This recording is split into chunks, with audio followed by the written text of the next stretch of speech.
What is up, everybody? It is Midwest Raider fans, and we're coming at you with another video for our channel. Today, we have a sucky video, I'm going to tell you right up front, because we have to talk about another piece of shit loss that we suffered to the Washington Commanders, who we should have been a lot more competitive.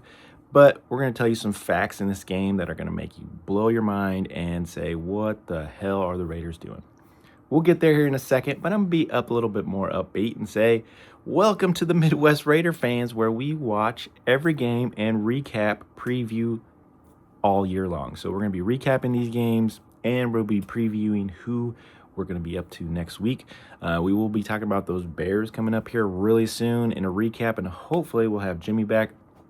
Right now, you just got Midwest Raider, but Jimmy is on his way back. Hopefully we'll get him back in the lineup here soon. So thank you guys for tuning in, and please like, subscribe, share if this is fun or whatever. But today is Monday fun day, rant day, because we're gonna take and rant the shit out of this today, because it was garbage that we were watching our team lose 41-24 versus those Washington Commanders. Now, the Washington Commanders had beat us 4 times in a row prior to this meeting, and now they were 8-7. Now we're tied 8-8 for all-time record against the Washington Commanders. They're 2-1, and we are currently 1-2.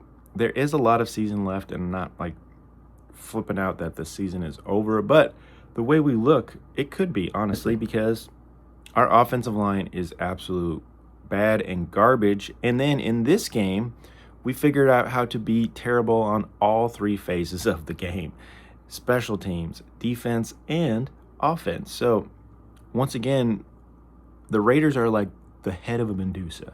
It has tons of snakes on it, and every day, every Sunday, they pick a Medusa snake up there that is completely different from the other one.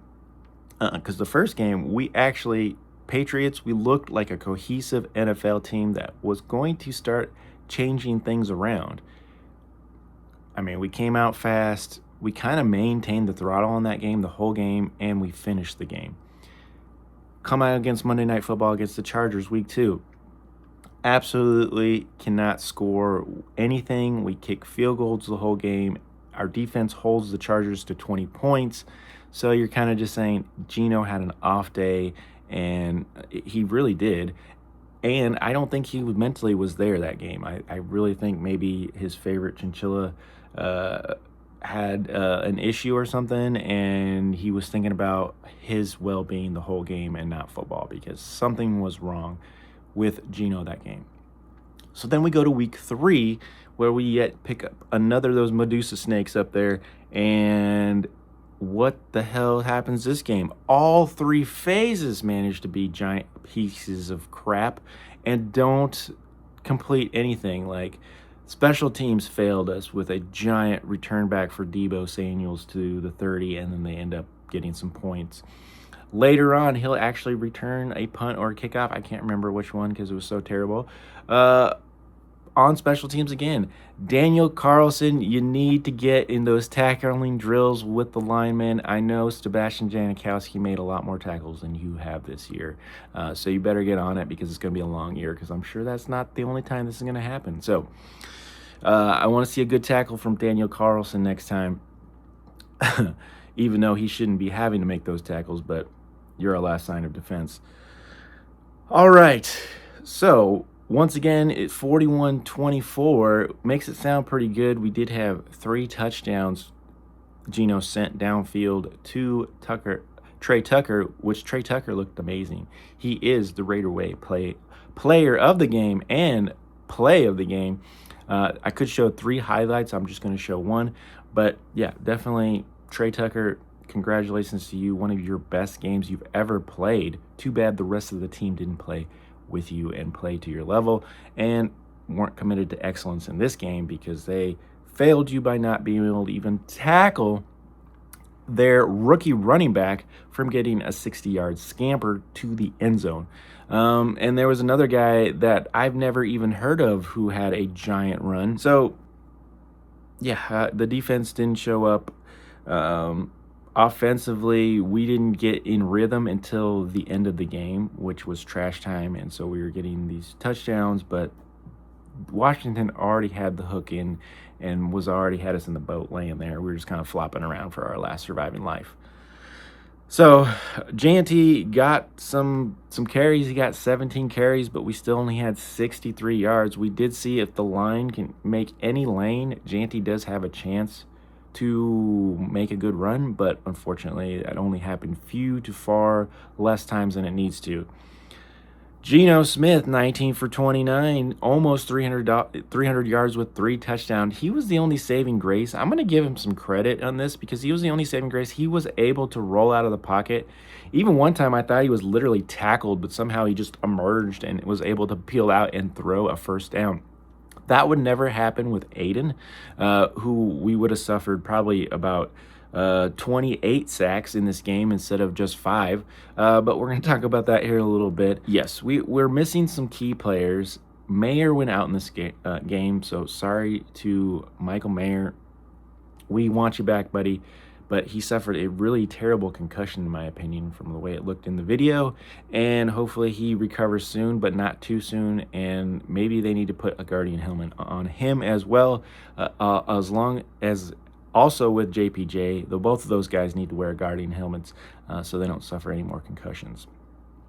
So get better, Michael Mayer. I think that's a huge loss for the Raiders. We play better when he is in the lineup, and he is one of the main blockers that we use on that line to help block when we almost need like 6 linemen to block to be able to do anything. So losing him is a big suffer for the Raiders. Now we will be picking somebody else up. I'm sure it'll be that third string running back or third string tight end that we had. And I'll have to look up the name. Bad loss because Brock Bowers isn't really blocking. He's made to pass. Sorry, he's made to catch passes, and I have no problem with that. But he's not a huge blocker, and so hopefully we can get Mayer back and take care of business. Myers, he was a little bit missing this game. Maybe they were double covering him. I understand that, but we were able to hit Tucker many times. Bowers, Thornton, Besh had to show up because of the injury to Michael Mayer.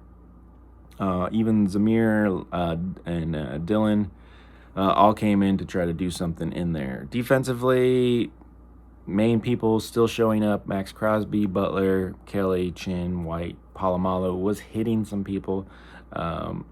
And Polamalu even got a penalty for hitting a running back. I don't understand that, but interesting. We are the Raiders. And that's about it. That's all I really need to talk stats. It was really terrible. Once again, 41-24 was the end of that game. I'm really scared for going against the Bears, who are coming off an awesome week. They really beat the Cowboys. And, Caleb had one of his best games. So we're going to talk about that in a preview here really soon, probably come out around Friday. But yeah, it's not going to be fun to play the Bears, and that's a team that you would think we could beat too.